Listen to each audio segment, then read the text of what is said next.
Good evening, guys. How is everybody feeling? I am glad you guys are here.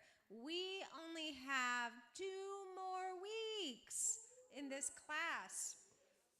So thank you for finishing strong. Did anyone do the Ladder of Integrity as a personal journaling tool last week? Did anybody try that? Do you want to comment or testimony on how you may have discovered more values that came out of that? Oh, here, I'll come over.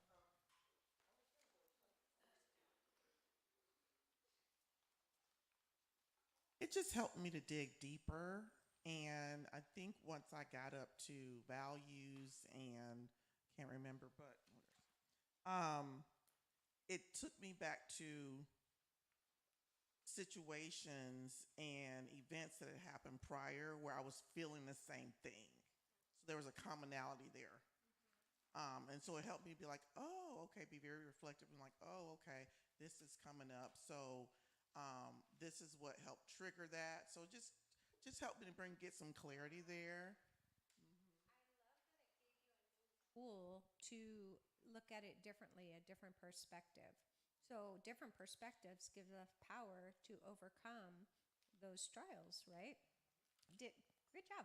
Did anybody else do the ladder tool and discover something about themselves or about the way they communicate or have any questions about it?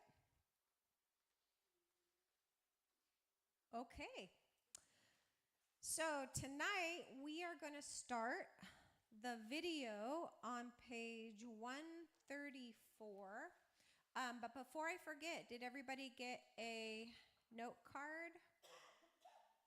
This is for you to write down a question that maybe you didn't want to ask in front of the group, and you can give it to me either tonight or next week, and Dr. Mary is going to be reviewing all of the questions. So write your question down and give it to me to either tonight or tomorrow night or next week. Sound good? Okay, if you need a couple, you can have more. Okay, we are going to start on page 134 for the video.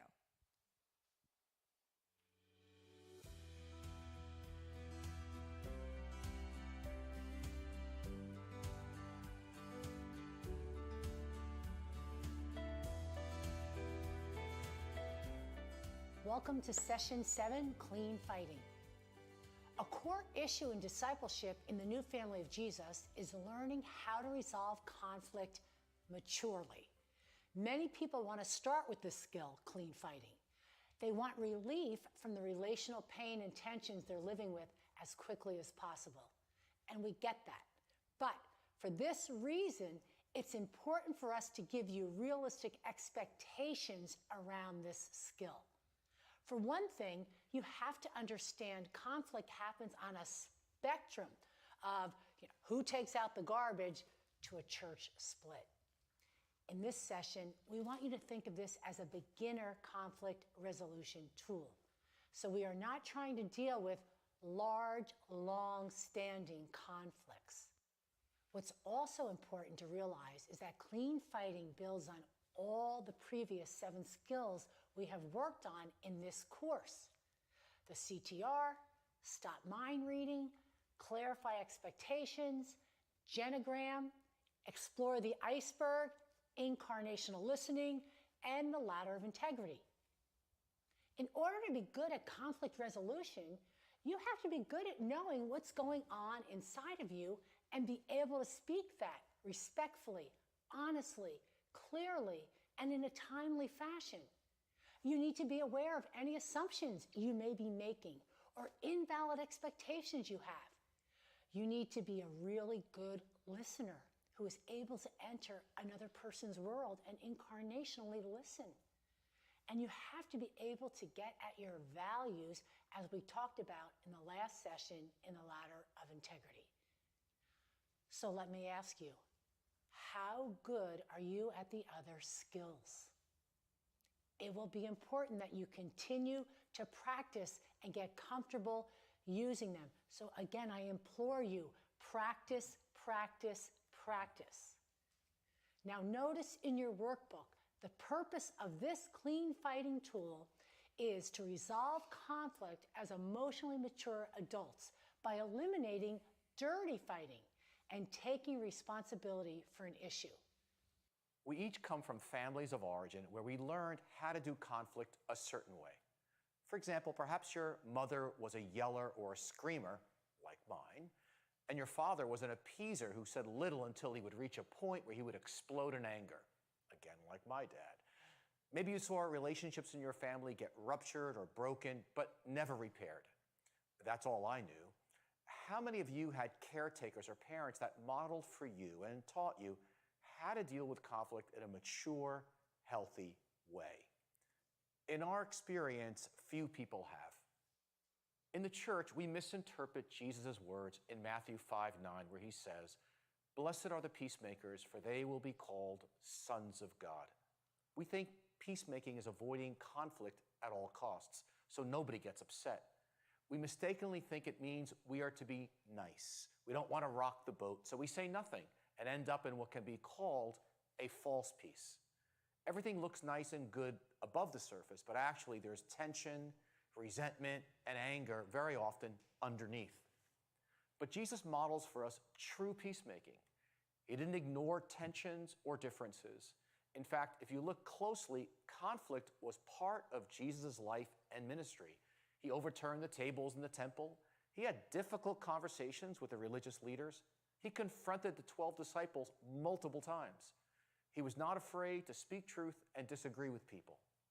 Jesus disrupted false peace in order to bring true peace. In doing so, he shows us that true kingdom peace will never come by pretending that what is wrong is right, or by pretending that there is not tension when there is.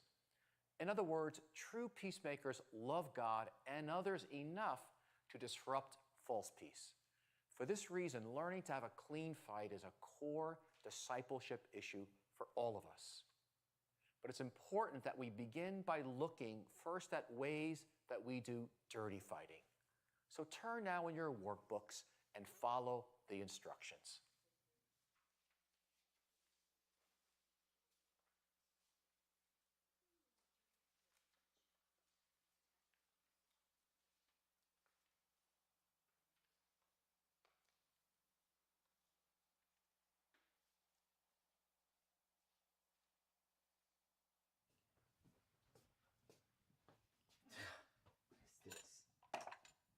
Dude, look at this, man. It's such a mess.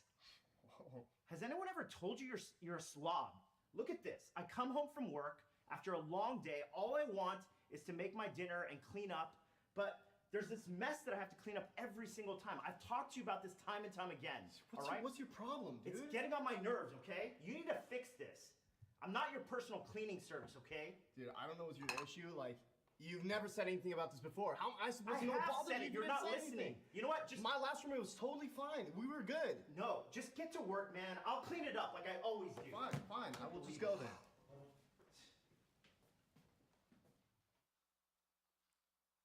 Sadly, the way people resolve conflicts in the church is not very different from the way conflicts are resolved outside the church.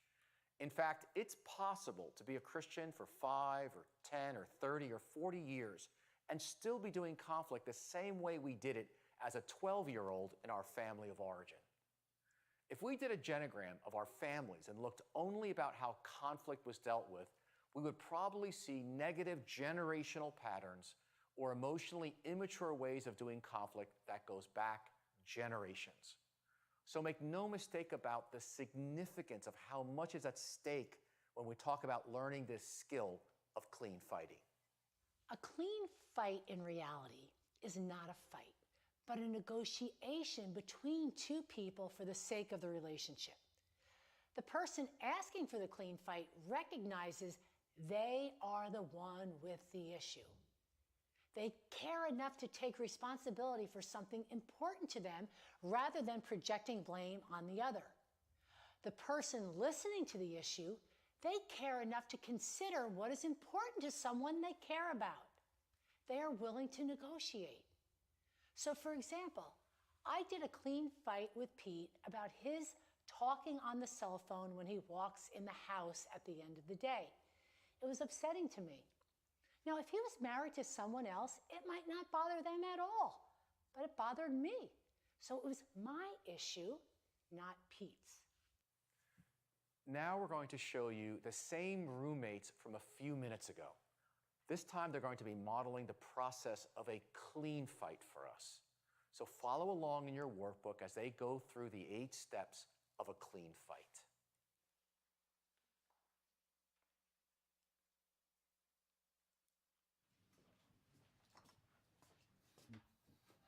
Hey, Aaron. Hey, man. I was wondering, there's a recurring issue that has come up in my mind, and I was wondering if you'd be willing to do a clean fight with me like we've learned about in the Emotionally Healthy Relationships course. Sure, yeah. Thanks, man. Actually prepared some thoughts here.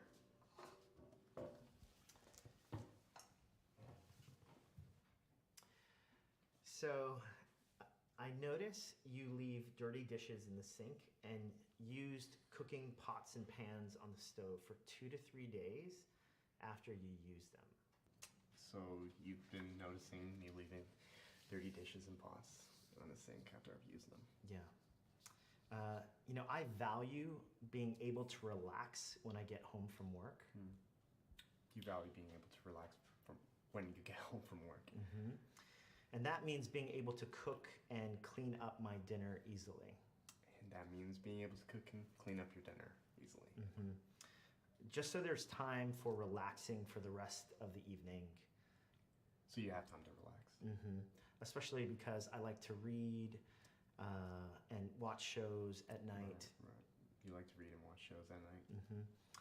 So when I walk in the apartment at the end of a long workday and I see your dirty dishes in the sink and dirty pots and pans on the stove, I feel depressed. You feel depressed when you see my dirty dishes and pots on the stove. Because it really impacts me and eats away at the precious little time I have in the evenings. It takes away the time that you have to relax. Now I have to spend time cleaning the sink out and cleaning the pots or pans for my use before I prepare a meal. You take the time that you'd rather be relaxing to have to clean up the pots before you can prepare your meal. Yeah. So, I'd like to ask that you wash your dishes and any pot or pan you've used before I get home from work. Okay, so you want me to clean my pots and dishes and any pans I've used before you get home from work? Yeah. Just so I can easily prepare and clean up for my own evening dinner. So you can prepare and clean up for your own evening dinner? Yeah. Okay. See, my former roommate and I were pretty similar in that we left dishes and stuff to pile up for a couple days, so it was never really an issue. But I'm sorry, man. I didn't realize how much it impacted you, and I really do appreciate you as a roommate, and I don't ever want to make you feel taken for granted. Listen, right now, I've been having a really hard time to even find enough time to sleep with my new hospital job, and then to cook, eat, and then to clean everything up before I have to run out of the house with this crazy schedule, especially since we don't have a dishwasher. If I don't have time to wash my dishes and my pots, what if I make sure to set them aside and to keep the stove and the sink clear for you so you can use it, and I'll make sure that I do not leave those pots and dirty dishes there for, let's say, more than 2 days. Okay. Because, I do want to be a considerate roommate to you, even with my crazy schedule. Okay. Wow, well, thank you. Thanks for sharing that and for apologizing. I really appreciate what you shared and the solution that you offered. I'd like to add just one thing that I would love to request to change from what you proposed. Sure. So Wednesdays in particular are really stressful days for me. those are days when it's really hard for me to come home, and even if something was on the side and it was still messy, I think it would really cause me some stress. So one of the things that I wanted to request is I totally love your suggestion and proposal, but would you be willing on Wednesdays in particular to clean it up completely, to be mindful of cleaning up completely, or you order takeout so you don't have dirty dishes and you can just throw it away? Would that be something you're willing to do? Because Wednesdays are really stressful for me. Yeah. I mean, I can definitely do that. Wednesdays works great for that, actually. Oh, awesome. Okay, well, why don't we do this? Can we write up an agreement, and then we can test this arrangement out for the next 2 weeks, and then we can evaluate how it goes. Sounds good to me. Sounds like a plan. Thank you. Cool, yeah. Thanks. You just saw clean fighting modeled. Now let me walk you slowly through the steps that are in your workbook. Notice the first thing the speaker did was to ask permission to do a clean fight. When the other person says yes, then the speaker begins. So 1, the speaker states the problem with, I notice. 2, you state why it's important to you. I value, you finish that sentence. Thirdly, fill in the following sentence. When you, I feel. 4, you'll state clearly, respectfully, and specifically your request. Specifically means to include details such as time and dates. The listener, at this point, responds. Number 5, the listener considers the request. In a few sentences, briefly share your feelings and perspective on it. Then 6, as the listener, are you willing to do all of it, part of it, or none of it? And then the speaker responds. The speaker then, number 7, agrees with the request, modifies the request, or offers an alternative. If you need to go back and forth more than 3 times, you need a mature third party to help you with this process. Then number 8, together, you write your agreement and make a plan to go over it in 2 to 4 weeks. Now it's your turn to practice. So follow the instructions for the clean fight in your workbook.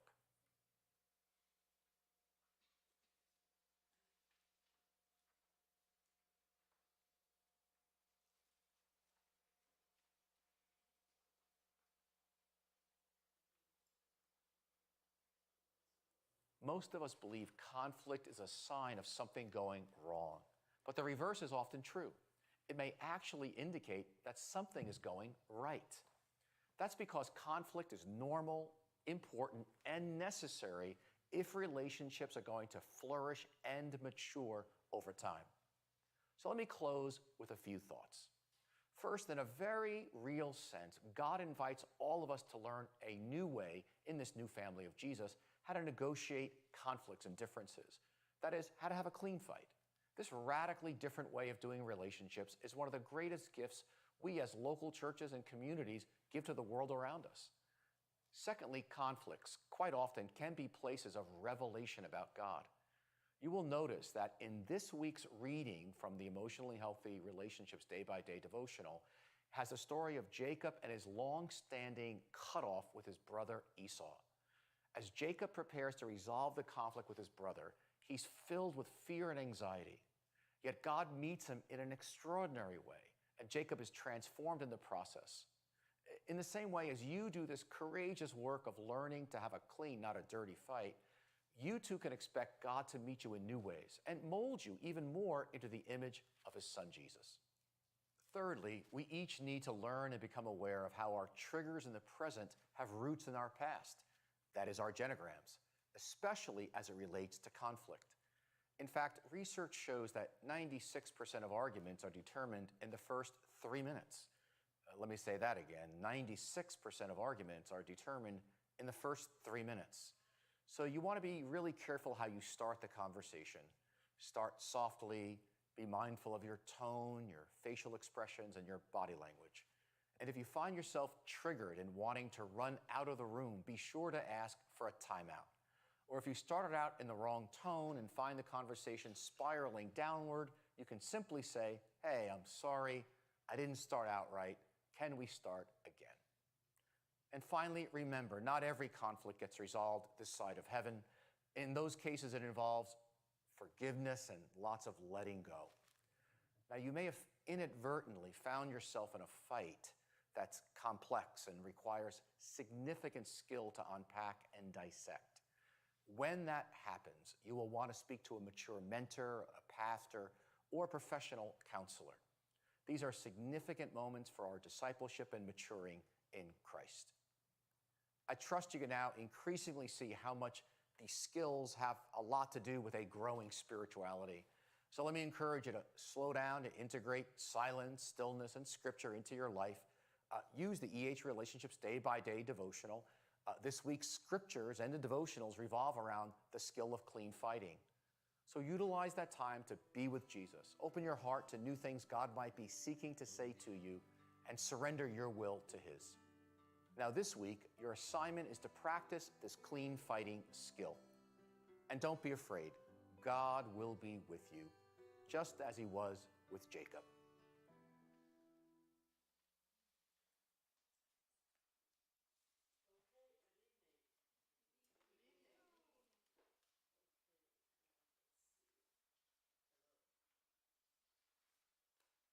Testing. There we go. I'd like to just pray for a minute and then we can start. So, Father, I just thank you, Lord, for this series, this video series. I thank you that that the people that are here, that you would just speak to their hearts just about their situation. And Lord, just give them tools and wisdom about their situations, things that might be difficult, things that they may be struggling with other people, their spouses or friends or relatives, Lord. Sometimes life has a lot of struggles and trials and difficulties, Lord, and we don't feel like we're understood, and we don't feel like people are hearing us, and sometimes we feel rejected or just hurt from it. And so I pray for those tonight that feel heard, and I just pray that we can navigate this, Lord. And there's something that you give to me to give to them that would bless them and give them hope, and also inspire them, encourage them, and move them towards you, and just draw them close to you. In Jesus' name, amen. So, I love this idea of clean fighting. In my office, we always try to teach conflict management, and we always try to talk about the fact that conflict is normal. And, sometimes I'll ask people, well, how did your family, model conflict? And they'll say, conflict, it was more of just screaming and yelling and fighting and threatening. And so for them, they don't even want to listen to the word. The word conflict to them means something really ominous. And so you have to kind of reframe, or help people reframe that to say, I like that when they use clean fight, because it's a better term, or positive communication, that even in a struggle or in having a difficult conversation with someone, we can still engage in a mature way of being respectful and still use our voice to communicate how we're feeling. And in the new family of God, I love the way they talk about the new family of God, because God has different ways or principles of doing things, and we need to follow His way, not our own, right? So the idea behind this, clean fighting, is defined as a negotiation between two people for the sake of the relationship. I love when he said, the person who, he had the problem with the dishes, being in the sink and feeling depressed about it, and feeling very, it was a lot of chaos around him. He didn't like that. And so he took responsibility. So you take responsibility because I love this other person, or I care about this other person, and so I really need to communicate this to them, my need to them, so that they're not so that I'm not building resentment and anger up. And that's kind of what he did. He took responsibility. Now, it was interesting. Everybody laughed when the guy was saying, well, I'll just leave it on the side for 2 days. I think I would have said, are you kidding me? I would have lost it. I would have lost the format of speaker listener. Like, you've got to be kidding me. We just talked about this. So I know there's got to be work on me. I don't know about you. I know the Lord's got to deal with my own stuff, right? Because I'd be saying, oh, no. You didn't even hear me. right? So some of that stuff, but I love the format. It's a good way of wanting to achieve that because in this speaker listener format, they're not supposed to get out of the discipline. They have to just paraphrase what they are hearing from the other person. So I love that. And so if you're in a situation where you're doing the speaker listener and you want to have a clean fight and you're pretty angry, you probably need to take a time out before you can do it, right? Because, Martin, I'm feeling really upset and angry because you left the drawers opened all night or something, or the door unlocked all night. And so what are you going to say? You're going to paraphrase, dear. You're going to paraphrase. So you got to paraphrase to me. So, because I will just, and that helps me when he paraphrases, I don't just go off on him, right? Like, why would you do that? Don't you understand what time we're living in now? You have to lock everything. Things that I might be passionate about. So conflicts are normal. They're part of life. And we're going to always, no matter who you are, you're a human being. We're sinners saved by grace, right? We're all going to see things in a different light. And so that's just normal for us to get into our own perspective with other people. Scripture says every man thinks they're right in their own eyes, but God is the one that really knows the whole truth, right? So we can't really take ourselves all that serious, but we do. We do. So, and they talked about the previous skills that you've learned in this study helps you to be ready to do this skill effectively. So they're saying that this skill is not that easy, and it really builds on all of the skills that you've learned in this class. The stop mind reading, to not make assumptions, to understand that other people are going through things too. So maybe their conflict is that they're struggling with something that you don't even know about. You don't even have an understanding about. So you need to be aware of all of those things before, as you engage and as you get into a clean fighting process. So be aware of what is inside of yourself so you can communicate it respectfully. And you noticed in the video, the guy the second time, he was very respectful. He said, even though he didn't let that fly. And the first one, the wrong video where he said, you're just a slob. And then the guy says, man, what's up with you, dude? What's wrong? Well, the guy winds up cleaning up behind him, even though he's angry and frustrated because he didn't go anywhere with the screaming and the yelling and the attitude. He didn't get anywhere. He wound up doing the same thing he always does, and he didn't get different results, right? But the second time, he did get different results because he said, I appreciate you apologizing. He took a mature approach. He said, I really appreciate you apologizing, but could I ask you just on Wednesdays, could you clean it all up? Could you do that? So he actually stated his request, which I like. We're going to go over the steps in a few minutes, but I love that. It's productive. That clean fighting is more productive than just venting and getting things out and walking away because you don't accomplish anything. I mean, you love the person and you still want a relationship with the person, so you don't want to damage the relationship. You want to, let's agree to disagree, but let's work on this because we do care about one another. And even if we're not going to be able to agree on everything, can we agree on some things? Can I be the one to agree? So the book says, and the video says, there are two reasons why we're all poor in managing conflict. I include myself in that too. We're poor in managing conflict. One is it says we may have wrong or false beliefs about peacemaking. And that verse, Matthew 5:9 says, blessed are the peacemakers, for they shall be called the sons of God. We take this verse to mean that we are to be pacifiers and appeasers who ensure that nobody gets upset.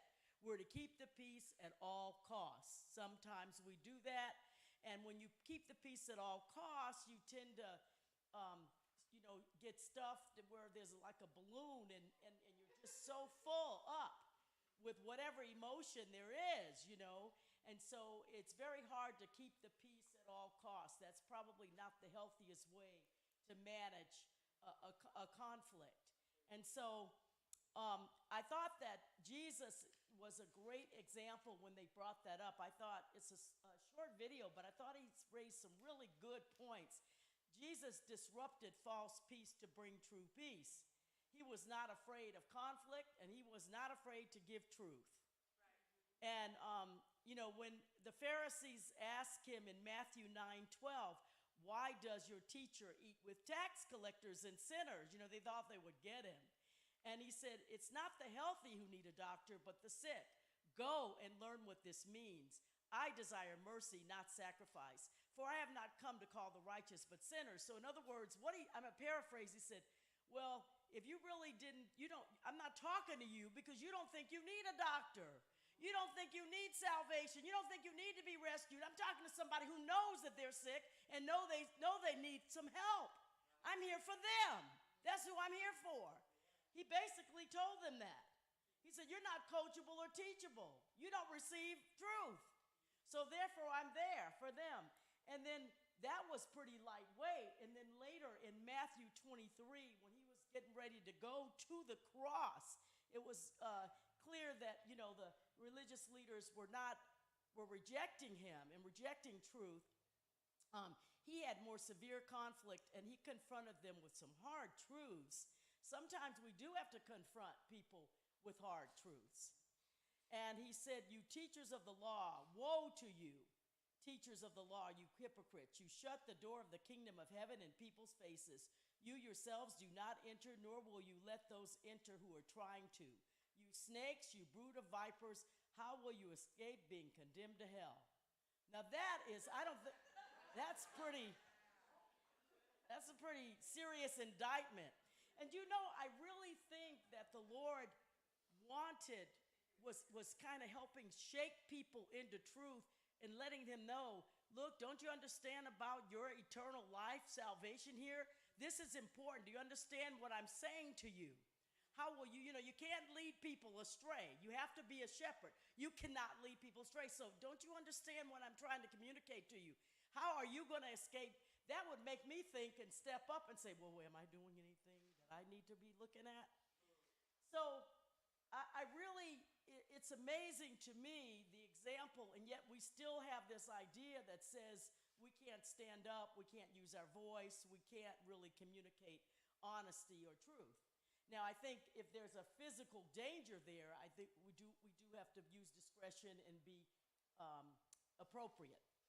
Now, the other example that's a lot less confrontational is Daniel, the book of Daniel. And in your book, if you get a chance, and you all have the workbook, those pre-session readings are excellent. They have great concepts in them. They're really, really excellent. So I've asked Neva to read the story in Daniel. So first I want to give you a little bit of background, because this is a great illustration of someone who was faced with difficult circumstances and serious conflict. And he could have just caved, or he could have just refused. So this is when, he and his friends were taken as slaves. There was a fall of Jerusalem, and they were taken into captivity. I mean, that's pretty serious. And off to Babylon. Babylon was a very pagan culture. It wasn't the culture of the Jews.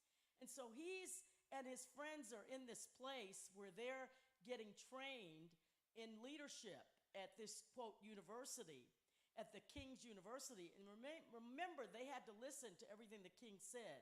So go ahead and start reading. But Daniel resolved not to defile himself with the royal food and wine, and he asked the chief official for permission not to defile himself this way. Now God has caused the official to show favor and compassion to Daniel. But the official told Daniel, I'm afraid of the Lord my king, who has assigned your food and drink. Why should he see you look worse than the other young men your age?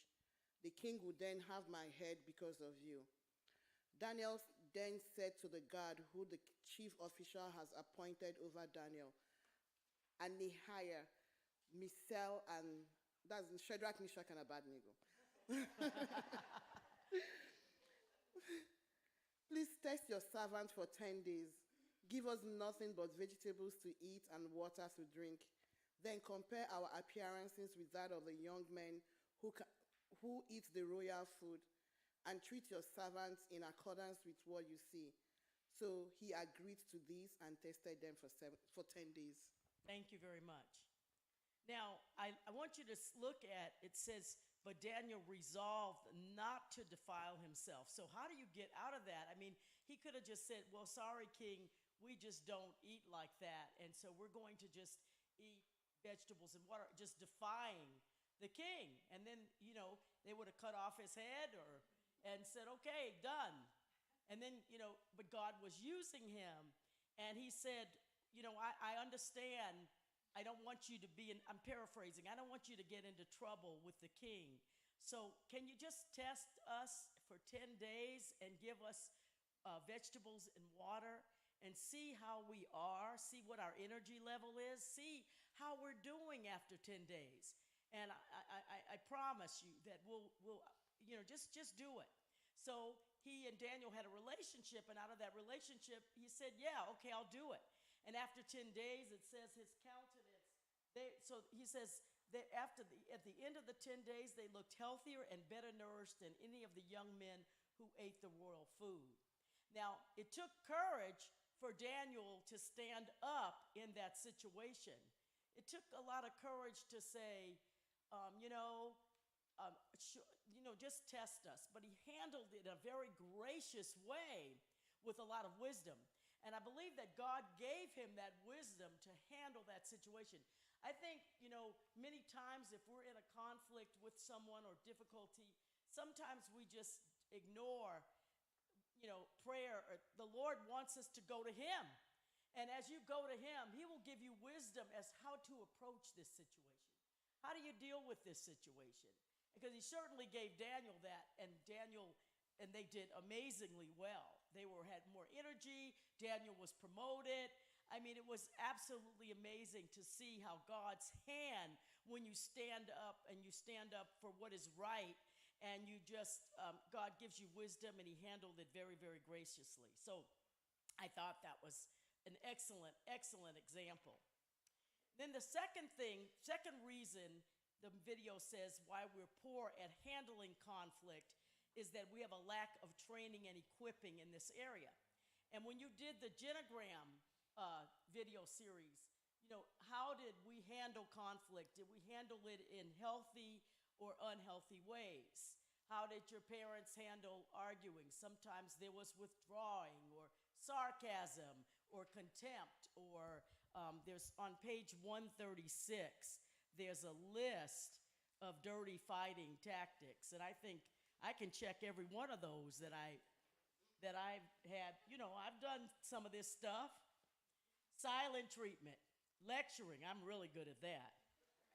Blaming, attacking, condescending, threatening gestures, name calling, criticizing, sarcasm, complaining, denying. Now, denying is a big one. Denial is really, I don't know why, but it's almost like blind eyes. We don't see things that are in front of us. We have to ask the Lord to show us what is in front of us, because sometimes we deny that something is there or that the issue is there. And if we're denying it, we're not dealing with it, right? We have to deal with stuff. God, we're in this world, and we have to deal with stuff until we go home to be with the Lord, right? Sometimes, people just want to take their pillow and go to sleep and not deal with stuff. God gives us wisdom in how to deal with even hard, difficult stuff. It's sometimes pretty hard, though. And sometimes at the moment, we feel like, gosh, this is just too much. I can't deal with it. Walking away. Now, walking away is good for a time out, but not staying away. Walking away and just, I'm gone. I'm just gone. Placating, avoiding, shouting, I'm using always and never. Anger, rage, passive aggressive behavior. Passive aggressive is a big one too, meaning I'm conforming on the outside, but on the inside, I'm pretty angry. So then I let you know my behavior shows that I'm really angry. But my countenance or my words are, okay, I'll do it. But I don't really want to do it.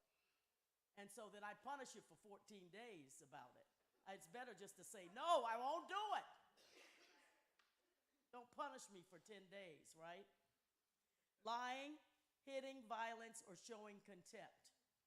Those are all ways of dirty fighting that God wants us to put away or work on not using. Use good tools. Use things that are helpful. And if you get anything out of this, I know the video. Let's talk about the role play. So the bad role play was he walked in. And he just was tired. And that's the other thing. You have to halt when you're hungry, angry, lonely, and tired. He walked in, he saw those dishes, and he says, what is this mess, right? How many times have we all been there? Goodness, you're not even being considerate. And of course, the other person can't hear that because, you're calling him a slob or you're attacking. So that's not a good way to win friends and influence people, or not a good way of resolving, right? It was all emotional. It was emotional. There was no discipline in it, even though he was very upset. And then, of course, he came correct in the other ways. He said, hey, can I talk to you about something? So he actually prepared himself for the clean fight. Now, this is the challenge. For those of you that are taking the class, that's great. But a person has to buy into it. In other words, and they have to learn how to do a clean fight. They have to learn how to do a speaker listener, how to engage like that. Because a lot of times when you're engaging in speaker listener and I'm saying, Martin, I had a bad day, just say back to me, yes, yes. You want to know what happened? Gosh, what happened was I just felt like everything went wrong. Everything went wrong, yes. Now, I did feel heard by him because he's with me. He's tracking with me. But if he said, well, I had a bad day too, so what? Then I'd say, you not even never listen to me. There's the never. You never listen to me. You see what I'm saying? He's with me when he's giving me back what I said, especially if I'm pretty upset, right? And he's just paraphrasing. He's with me. And when he's with me, it feels good. It feels good, then I can continue, right? But they take it one step further, and let's go over it. Let's go over on page 137. There's your clean fighting. I like this. Even though it's structured. Sometimes I think it's too contrived or structured, but it helps you stay in the format to really be able to communicate and get to feelings. Otherwise, when you're angry about something or you're very frustrated about something, I say something and the other person, everything gets pulled up. Last week got pulled up. Tonight got pulled up. Let's see, what else can get pulled up? The kids can get pulled up, even though they've been gone a long time. Do you see what I'm saying? So you really have to, it's good to stay in it if you're both committed to wanting this to be a really good relationship. You have to kind of purpose in your heart that I want this to be a healthy relationship. So I want us to be able, even if we don't agree, I want us to be able to hear each other. Because at least if you're staying in this format, then I get to hear him and he gets to hear me. Otherwise, you're not hearing each other. You're not hearing anything. So the first step to a clean fight says ask permission. So you got to state the problem. And I like the word they use. They use non-volatile words. I notice you leave dirty dishes in the sink and leave pots for 2 days. Then what if I said, I notice you leave dirty dishes in the sink and pots for 2 days? Now, that would not go off well, right? So, so you have to calm down. If you're upset and you're angry about something, you have to be able to calm down and then be able to say, hey, I noticed you leave dirty dishes. He was a good actor because he really, was kind of mellow and neutral. But most of us aren't like that. State why it's important to you. I value being able to relax when I get home from work. And then he shared more what he valued. I value this. Fill in the following sentence. When I walk in the apartment after a long day and I see dirty pots, I feel depressed. This is how it impacts me. Now, if your spouse cares about you, this is how it impacts me. Hopefully, they're going to think about that, and they're going to have to paraphrase it back to me, so they have to think about it, right? It feels like when you come home in the apartment and there's dirty pots, you feel depressed. You feel, this is the way it impacts you. You don't like a lot of chaos around you. Yes. Then you state your request. The speaker states their request clearly, respectfully, and specifically. Now, I love this because you're asking for something instead of just complaining about something, right? You're asking, can I ask that you can clean up everything or can you just clean up everything so when I get home, I can just prepare my food, for myself and I don't have to deal with all of that. Can you please do that? He asked for a specific request, and I love that because so many times when we're in a conflict with someone, we just shout it out, but then nothing is accomplished.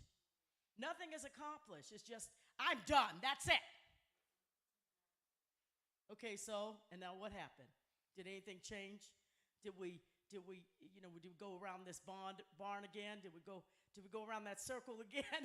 Or did we break that pattern? Sometimes we have patterns in our lives where we have to learn to break those patterns. And I've got to see it. You have to see where does this pattern start? And then, of course, for a while you blame, your spouse or other people. The pattern, that's where it is. That's where it is. But then you start seeing your part in that pattern, your piece in that pattern. So how do I become part of the solution and unhook from that negative pattern? Where is that pattern affecting me and impacting me? And how do I pull out of it so that we don't have that pattern anymore? At least I'm not part of the pattern. I'm not part of the negative stuff. So how can I have to be able to identify that? And when you state your request, that's moving towards something, right? And then number 5, the listener has to consider the request.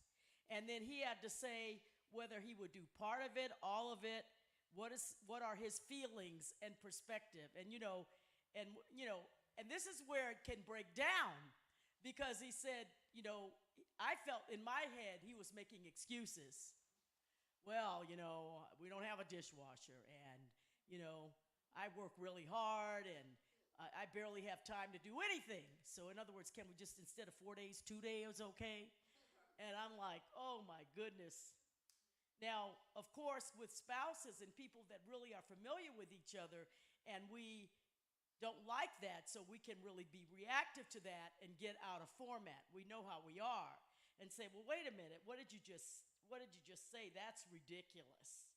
But he didn't do that. He stayed, he did do something good. He apologized to him. That's big. And so he said, hey, I thank you for the apology. I appreciate it, but I want to ask you to do something else. He said, here's an alternative. Can you at least pick up everything on Wednesdays? Would you be mindful of that? And then, of course, he said yes. He wrote up the agreement to keep him accountable, which is good, especially if it's an issue that has kind of, been an ongoing issue. So, and a lot of times people get into, well, no, I didn't say that. You said that. Well, no, that's not what I said. So if you're writing up an agreement with it, and then it goes into, what is the speaker? My understanding of the agreement is that I will do this. And the listener says, my understanding of the agreement is. And so I love that because it just helps us to kind of work through things a lot better. It helps us to work through, you know, let's say you're trying to work through a financial conflict or work through a kid parenting conflict. I think it's really important. So a summary is conflicts can reveal things about God and ourselves. Conflicts can reveal things about ourselves. It can reveal our triggers. It can reveal triggers in the present that can have roots in the past. Sometimes we misdirect anger and project it onto others. So sometimes we have to look at that when we're in a conflict and we see how what our behavior is. We have to determine, are we triggered, and is this something that has happened in the past by someone else and I'm misdirecting the anger at this person? That can happen a lot. In the new family of God, God wants us to do things differently. When he said, be aware that 96% of all arguments start in the first 3 minutes, watch your body language, tone of voice. And this is what happens with spouses too. Spouses, we know each other. And so sometimes we know each other, we think we know each other. So if we see their body language or their mood is a struggle, we may begin with, are you okay? What's going on with you? And the person says, nothing's wrong with me. And then right there, it gets into a real tiff. Like, I don't know why you're assuming that. You know, we get into an argument. So watch your body language, watch your tone of voice, watch how you're approaching that person. A lot of times, you know, we get very familiar with our spouses or our kids or friends instead of really and take them for granted too, and not really look at them as, wait a minute, you know, look at them differently the way God wants us to see them. Sometimes, you know, because we know their habits, we know sometimes that there are shortcomings, and so we assume that they're going to do this all again and again. And sometimes we're right on, but other times we're not. So we've got to give people the benefit of the doubt, right? And then pray that God would work in their heart to see things, because you're not the one that can always open people's eyes, even if you're close to them. Only God can. Sometimes only God can. Time out or apologizing, then reset is a good idea. That Mark Batterson book, he's a pastor, called Please, Sorry, Thanks, words we don't use a lot anymore, need to use them. They go a long way in reconciliation. Please, I'm sorry, I made a mistake. Some conflicts are long-standing. They need a therapist or a pastor, need a third party. Some conflicts will not be resolved this side of heaven, but purpose in your heart to desire restoration and healing. You know, we just have to be on the right side of the Lord, right? On desiring in our heart to do the right thing, whatever that right thing is. Sometimes it takes a lot of forgiveness, surrendering, letting go, but sometimes things are not going to be reconciled this side of heaven. You know, I'm old enough to understand that. Used to think that wasn't the case, but that's not true. Sometimes it's not going to be. But just for you, make sure that you are dialed into what the Lord is calling you to do and how he's working in your life. Forgiveness is important for you, for me. Forgiveness is important just for me, because I have to let go. Even if I have to let go and forgive the person, that doesn't mean I have to reconcile with them and allow them to continue to beat me up or emotionally abuse me. I don't have to do that. God didn't call me that. I'm precious. I'm valuable in his sight. You know, he died for me. But I can still forgive that person. Many times I need God's help, because I don't have it on my own, to be honest with you. I don't have it on my own. Sometimes I just don't. Got that Indian blood in my mother. I don't have it. I don't have it. So the Lord has got to help me. And I got to know when to go cry out to him and ask him to help me. Forgiveness, you don't want to put poison in your heart, because God doesn't want us. And you know, this people think, well, I'm good, thank you very much. But you know, God has so many blessings for us when we operate, when we do the right thing in our hearts, when we just walk with him and just do the right thing, even if somebody hurt us or whatever. I'm telling you, I had a practice in Long Beach for many years, and I got sick with breast cancer. I had a counselor, and she was from my practice and my referrals. She was taking people out of my clinic and starting her own practice, and I was like, what's the story? Fight you on one foot. Fight you with my eyes closed. Fight you with 3 hands tied behind my back. So I got an attorney, talked to the attorney. Attorney wanted like $300. That was a lot of money back in the day. And the Lord and so I went and met with a very godly woman, kind of godly woman like Ann. And I went and talked to this woman, and she says, let her have them. I said, let her have them? That's my blood sweat. Let her have them. We're sitting in Carl's Jr., I think, and I'm like fussing and screaming. She says, let her have them. God will bless you. And then she told me the story about her father-in-law who worked in Taiwan and had pharmaceutical companies or whatever. And she said he hired employees who just stole from him all the time. Then when he'd find that out, he'd let them go. But he didn't even follow through on trying to do anything about it. And she said, he's still standing, still going strong with his business, and we don't even know where those other people are. So it blessed me, and it helped me to get released to understand that God is working, and let it go, and let God work in my heart, and let God be the one that deals with that. I don't need to, and I let it go.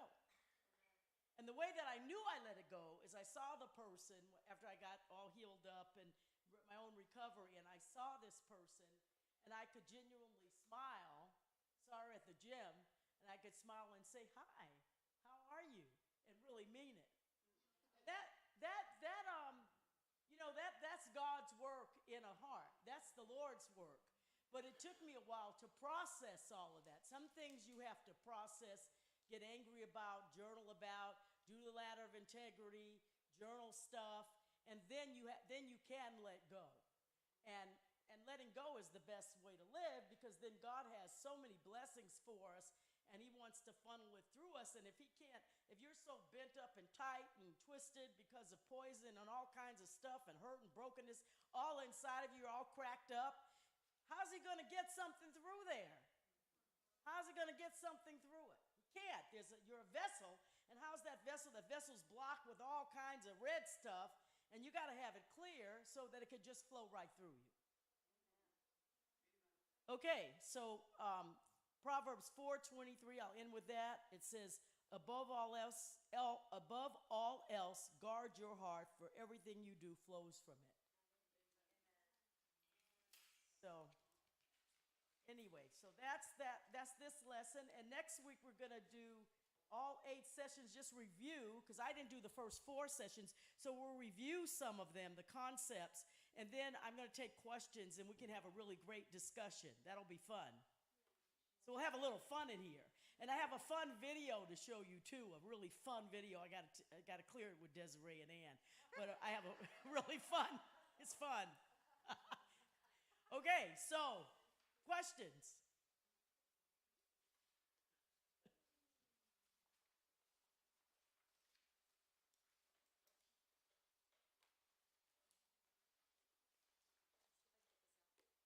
Correctly.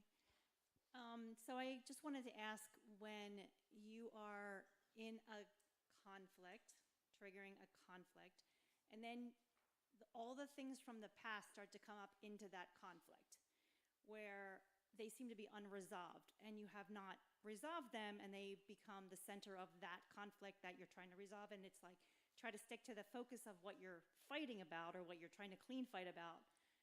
What do you do in that situation? Yeah, it's a good question. I think we have to have some ground rules for clean fighting, right? So you can say, let's stick to the issue that we're talking about.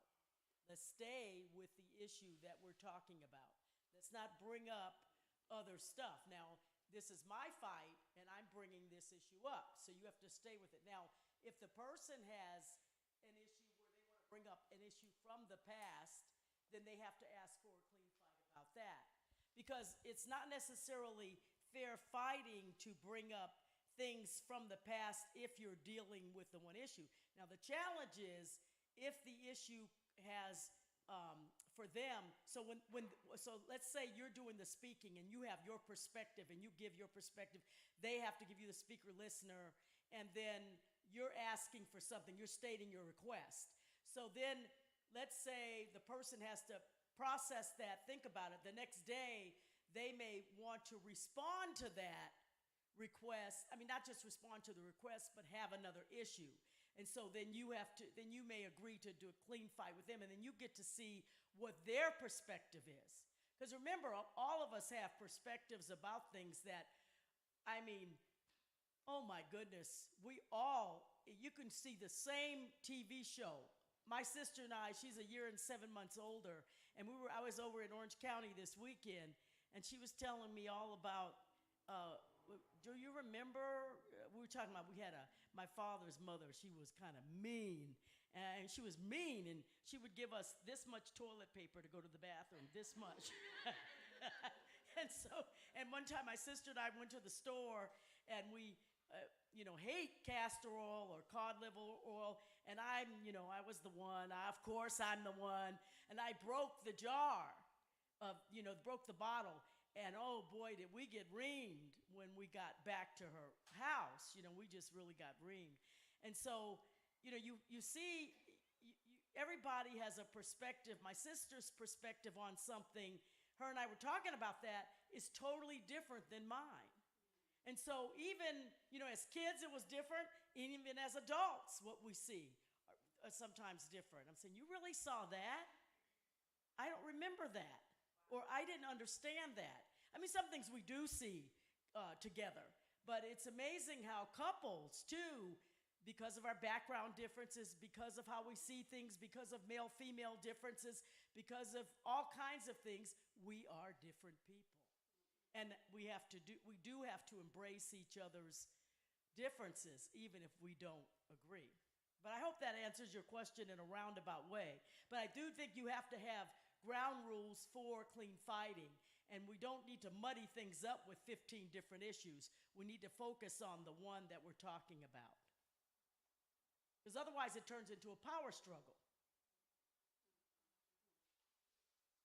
Yes.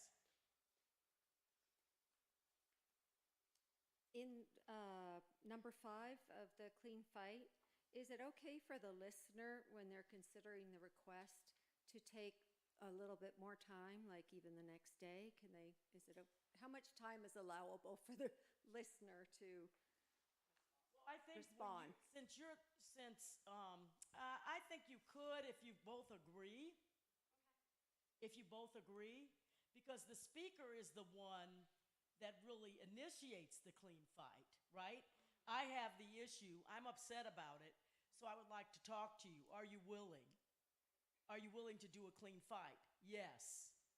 So at some point, if I ask for something and you're just not ready, I mean, you're being honest, and you're saying, I really can't say that I'm willing to do that.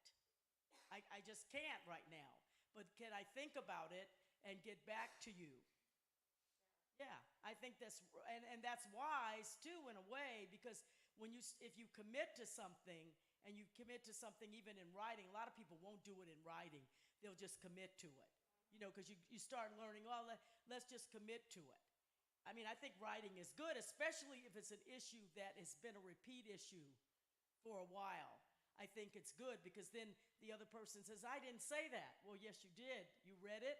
You summarized it. It's here in writing. Yes. But that's the other thing, this is the other thing. You cannot regulate a person's heart. That's the other issue. People try, and lawyers put it in writing. Well, with law you can, because it's money involved, and they the judge decides certain things. But in a relationship, you can't regulate a person's heart, right? I mean, God gives us all free will, and He also wants us to be kind to one another. He wants us to not have a hard heart, to be coachable and to be teachable. but we're all at very different stages in that arena, right? I might have a hard heart when it comes to this because of my background. I was wounded, I was hurt by it. So therefore, it's going to probably take me a little bit longer to maybe come around, right? And see it the way the Lord wants me to see it. Because I'm just not as pliable as somebody else is. Maybe they haven't been as broken. Maybe they're not hurt like that. So they can easily just say yes. And maybe somebody has been through divorce or hurt and they're broken and they are really protected in self-protective mode, which is understandable. You're going to protect yourself for a while. Right? I mean, we're human beings, and that's the other thing. We have to practice grace and mercy, too, in this stuff. You know, you got to practice grace and mercy with people. You can't just, grace is unmerited favor. You know, if none of us deserved it anyway, but God gives it to us. And so we do need to practice grace and love with other people. And sometimes strong boundaries. Sometimes very strong boundaries. You know, it's a balance, right? Anything else? Mary, I have a question. What do you suggest somebody do when they are practicing these tools for healthy communication and the other person is responding back with what they think the person is trying to say and they're putting their spin on it and it's not really what you're saying? Right, so then you say, okay, dear, can we go over the speaker listener a little bit clearer?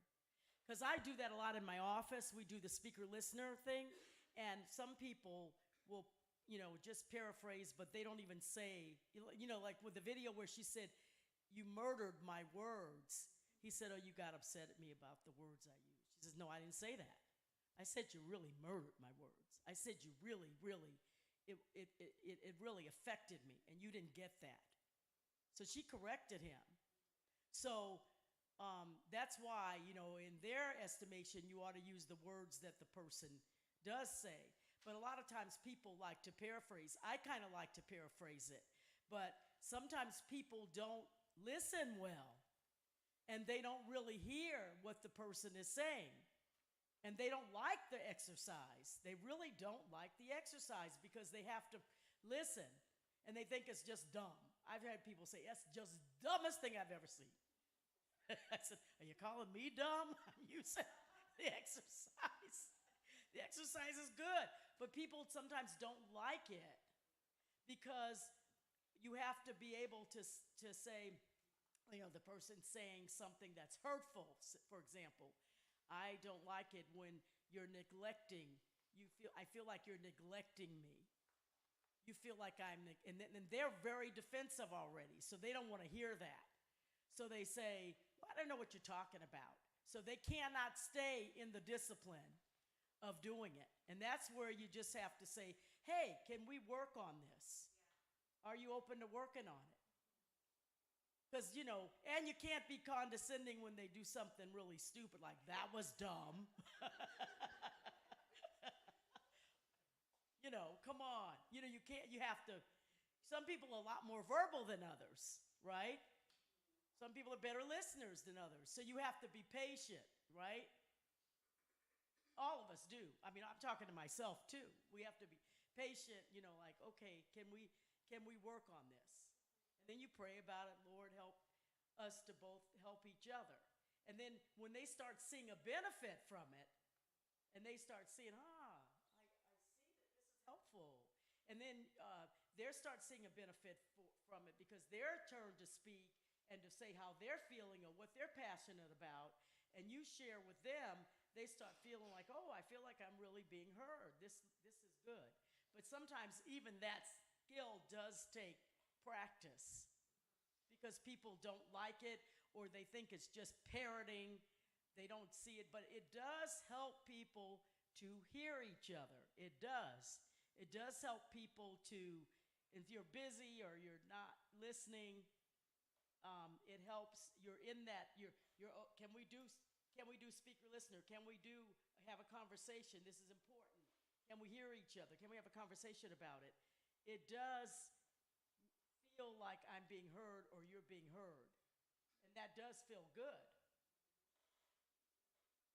And that's not going to happen every minute of every day, right? You can't learn a new thing and say, I want to do this, all the time, especially if a person is tired and they're barely, they're just hanging on and they want to go to sleep and, you got to pick the right time. But I hope that answers. But it's practice and getting better at it and affirming people. You have to affirm people when they do something right, too. We have to affirm others. You can't just say, that was really terrible. You affirm, like, that's really, thank you. That was good. That's a good start. Now let's do it again. Like the guy in the video, he was very gracious. He said, I thank you for apologizing, but I really need to say, can we do this? Are you willing to do this? He still was trying to get what he wanted and what he needed from the roommate. But he didn't do it in a very disrespectful way like the first time. He didn't just call him out, call him a slob, say, what's the heck's wrong with you? I'm getting another roommate tomorrow. Because people don't receive when people are not going to receive if you're nasty with them, right? They're just not going to hear you. Anybody else? What happens, like when you said if you say you're having a bad day and then the other person tells you they're having a bad day also, but instead of you being able to tell them what happened, you end up being the listener and they start telling you what happened. How do you handle that? So you just say, hey, you model for them how you want to be treated, right? So you're listening to them, you're kind of listening. And then after you've listened and kind of shared and said, oh, it sounds like you had this or this was going on and you handled that well and that's really good. Now, do we have time to really kind of talk about what's going on with me? Do you have a minute? Do you have some time? I'd like to share with you some things that are going on with me. So you're asking, right? You're saying, hey, I'd like to share with you. I really would like a conversation with you. Is it okay? Do you have time? So you're always asking permission, whether you're doing speaker, listener, or something. Hey, do you have time to talk? Do you have time to pray? I asked Martin in the morning. He does some other stuff, and he's working on some things. And so I say, hey, do you want to pray right now? Do you have time? And he'll say yes, And he'll say yes. Sometimes he'll say, let me do this. Give me 15 minutes. So I'll go out in the garden and work, and then I'll come back, and then we'll pray together. So do you have time for that? Because, you take for granted, or, hey, I really want to talk to you about something. He might say, Mary, I don't have time right now, so can we talk a little bit later? And I'll say, I'm disappointed, maybe, but I'll say, okay, so I'll just go deal with whatever I need to deal with, and then come back later and say, okay, and he'll say, okay, so what you want to talk? So he's able to give me his focus and his attention. Because, life is not, you're not always able to give people your 100% attention. But relationships have to practice intentionality. You have to practice that, or else you're not going to stay married, right? So, but it is okay to ask for what you need. It's okay to say, hey, I really would like to talk to you, especially if one person is always the listener and one is always the giver in the relationship. You also have needs too, and you can say, hey, I really would like to talk to you about some things that have gone on with me, and I really need your input. Is that okay? But I do think, and then that's something to pray about too. That's another way of managing a conflict. Of saying, hey, I noticed that, there you go. I noticed that when you come home, that when I've had a hard day, you've had a hard day, and I noticed that I always kind of just take a back step and allow you to keep telling me because I'm interested in what you're interested in. However, there are times and there are days that I would like to really share some things that's going on with me. So that's a way of bringing in this whole structure, isn't it? Right? I notice, right? Instead of, I notice that you're not letting me say a word. You filthy animal. You know, what's up with you? You don't want to do that, right? You want to, that's not going to get you anywhere.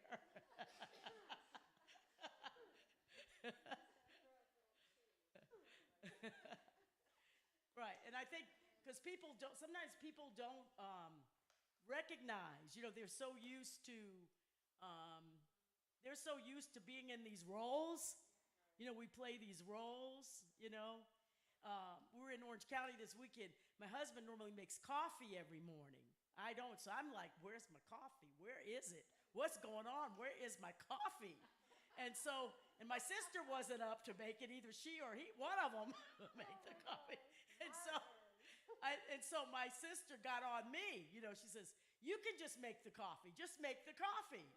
And so we had this laugh about it because we get into these roles where he's good. He's good at it, but he was busy doing something else. So, we lean on our partners, we lean on people, we lean on our spouses because we're used to certain things from them. We do, and sometimes it's not right. Sometimes it's taking them for granted, and sometimes we get called out for it. So it's true, we have these roles where we play and we fall into them in these patterns, right? Some of them are just fun roles, comfortable roles for me, and some of them may not be good. Some of them we need to break, right? Some of them we have to break, and that's where, you have to know yourself and know, well, wait a minute, I need to break this. I need to do better here. I need to do better here. It could be something little, but then you're coming alongside of your partner or your family to help out or to do better, or, depending on, sometimes roles are kind of just traditionally put in place, and we don't change those things, right? But a lot of times God is calling us to do something different. Thank you, Dr. Mary. Okay, so if everybody got one of their cards when you came in, one of the index cards, write your question for next week, and Dr. Mary will be answering those questions. So you can either give it to me tonight or next week before class starts, and she will answer the questions that you write on the card. Other than that, you guys are dismissed.